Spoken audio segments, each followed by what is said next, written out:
Tahimik ang bahay tuwing gabi, ngunit gabi-gabi may mahihinang bulong na nagmumula sa likod ng kisame. Akala ko noong una, hangin lang iyon o daga na gumagapang sa mga kahoy.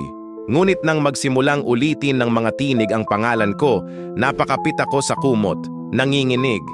Micaela, Micaela. Mahina pero malinaw, tila may humihingi ng tulong. Hindi ako makatulog at bawat gabi ay lumalala ang mga bulong.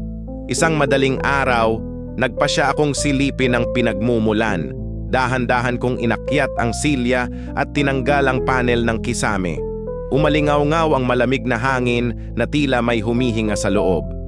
Wala akong nakita, pero ramdam ko ang presensya na nagmamasid sa akin.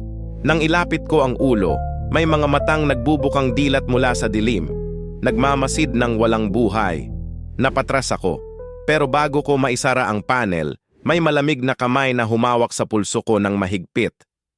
"Huwag mo kaming iwan!" Bulong ng mga tinig, sabay hatak sa akin papasok sa madilim na puwang.